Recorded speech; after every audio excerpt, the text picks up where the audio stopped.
Wito Mligo ni katibu wa Bavicha wilaya ya Njombe, wilaya yenye majimbo matatu: Njombe, Makambako na Lupembe. Niko hapa kuzungumzia no reforms, no election, namna ambavyo imeenda duniani. Lakini pia niko kusema na vijana wa Chadema, Bavicha ndani ya wilaya yangu hata nje ya wilaya yangu. Kuna namna tunatakiwa kuelewa kama wakati huu ni wakati sahihi wa sisi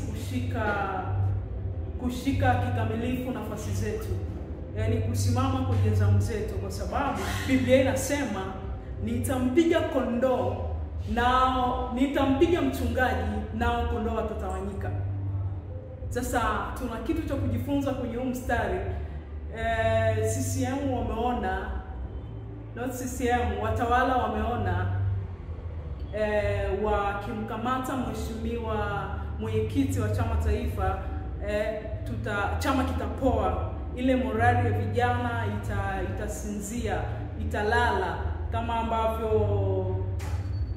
ambavyo walikuwa wametarajia, kwa sababu wanaamini kabisa kiongozi akipigwa wale anaoongoza wanaenda kuingiwa na hofu na mashaka. Sasa niko hapa niwaambie, sio wakati wa kuogopa, sio wakati wa kurudi nyuma, ila ni wakati wa kwenda mbele. Maadamu tumeshajua mbinu ya adui yetu kwamba yeye lengo lake ni kutunyong'onyesha, kutufanya tufadhaike, kutufanya ile morale ishuke. Sasa tutakiwa kumpa nafasi kwa kuanza kupambana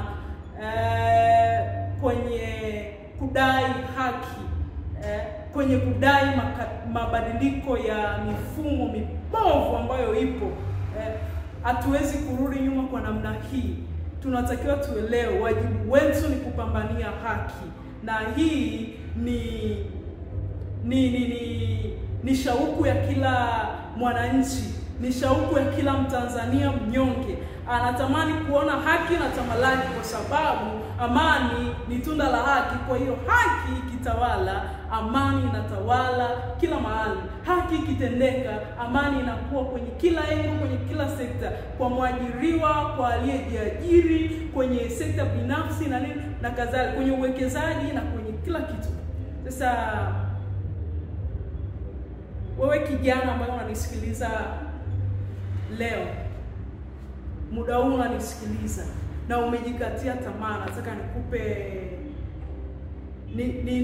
nataka nikupe ile hamasa, nikutie moyo, nikupe nguvu kwamba ukiona kamba imekaza sana, ujue imeelekea kukatika.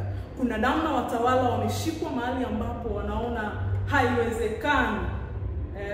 Unajua kweli sio rahisi sana kuachilia lile tonge likaenda, tonge ambalo tayari liko kinywani useme uliteme, ni ngumu.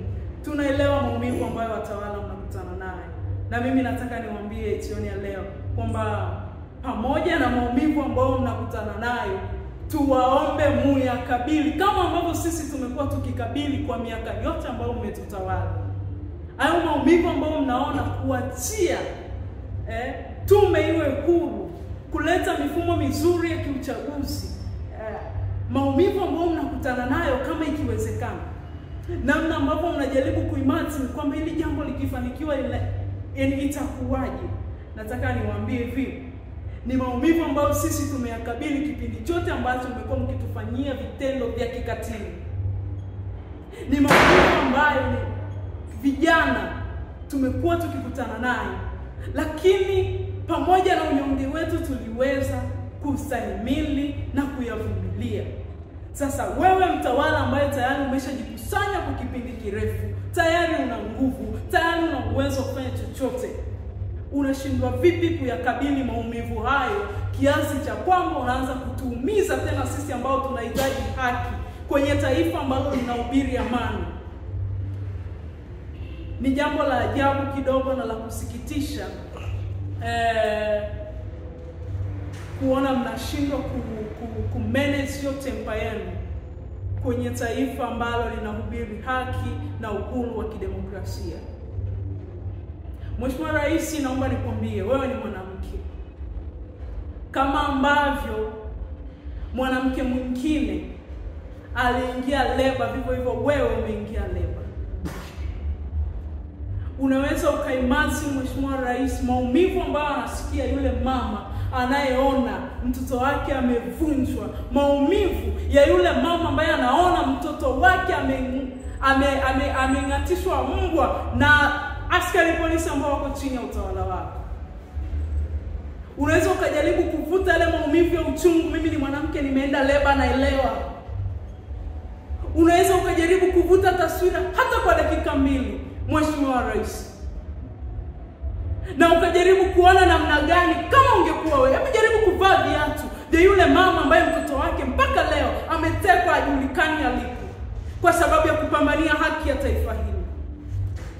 Najua siko salama, hata mimi siko salama, lakini Mheshimiwa Rais upo na unaangalia, upo na unasimama. Huo ujasiri wa kwenda kwenye mataifa ya mbali unautoa wapi, Mheshimiwa Rais? Ndani ya taifa lako watu wako tunalia, watu wako tunaangamia, watu wako tunaburuzwa, watu wako tunapotezwa, damu zisizokuwa na hatia zinamwagika hata mbele ya mahakama. Mheshimiwa Rais, vyombo vyako vya dola namna gani vimekosa aibu, wala haviwezi kukustiri mahali popote. Mheshimiwa Rais, hebu amka hapo kwenye usingizi ambao umelala. Kuna namna najaribu kuona yamkini wewe sio yule uliyetupamba na maneno mazuri ya kwamba utatulinda, utatupenda, utatupigania. Kuna muda nawaza hivi, huyu Mheshimiwa Rais ambaye tunamuona sio sinema kweli? Ni yeye kweli aliyeungana na wale wanawake kuwatia moyo, kuambia ataleta uhuru wa demokrasia? Ni yeye kweli aliyesema mimi kama kuna kiatu mtangulizi wangu alikivaa cha kunyonya demokrasia, mimi sitokivaa? Ni wewe Mheshimiwa Rais. Nisikilize nikwambie kitu, Mheshimiwa Rais. Hakuna marefu yasiyokuwa na ncha. Mimi Sayuni leo naweza mkanikamata mkaniua. Ni kweli nitakufa. Na ni sahihi ndugu zangu watalia. Kweli nitazikwa. Watoto wangu watabaki yatima. Lakini nikwambie, hakuna mbegu inayopandwa ikaacha kumea, ama kwa uzuri ama kwa mabaya. Itamea hata kama sio leo, lakini lazima imee na lazima ikue, izae na uvune. Mheshimiwa Rais, sisi wanachadema wala hatuna ugomvi wa kiasi hicho na nyinyi. Hatuna ugomvi wa kiasi hicho na watawala. Shida yetu ni kutaka maisha mazuri kwa Watanzania wote.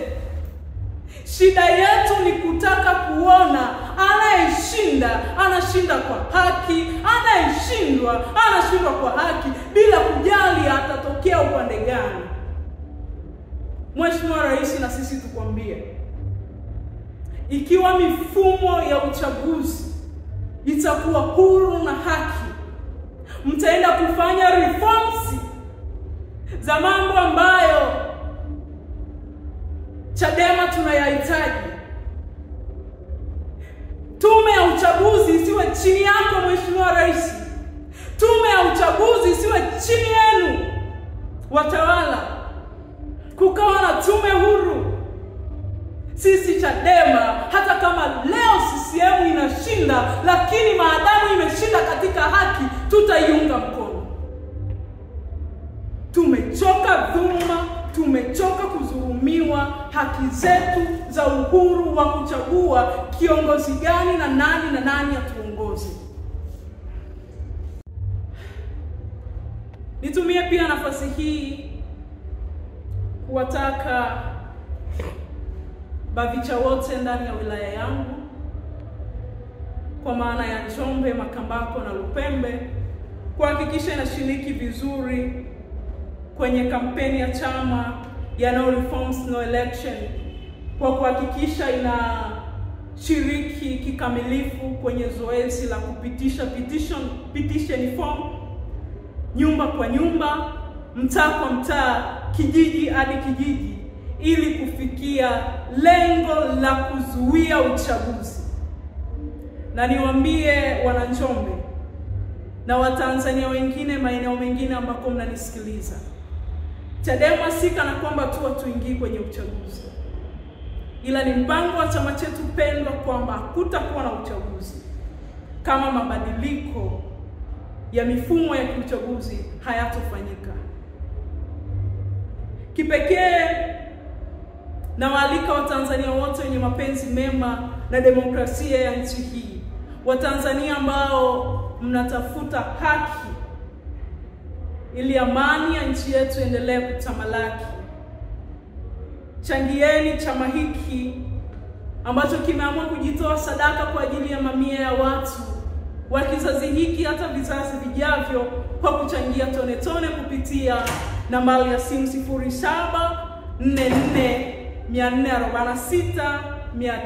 0744446969. Jina ni Chadema HQ kwa watumiaji wa mtandao wa Vodacom, lakini pia unaweza kutuma kutoka mtandao mwingine wowote kwenda M-Pesa. Ni washukuru wote ambao mnaendelea kuchangia ndani ya wilaya yangu na nje ya wilaya. Lakini pia ni watie moyo yule anayetamani kuchangia lakini anaona kama hela yake ni ndogo. Hakuna hela ndogo kwenye tone tone. Changia kiasi chochote kile ambacho unaguswa. Naamini kabisa hakuna mtu ambaye anaweza akaona uchungu kutoa shilingi 1000 yake, shilingi 500 yake kwa ajili ya kupambania haki na ustawi wa demokrasia nchi yetu.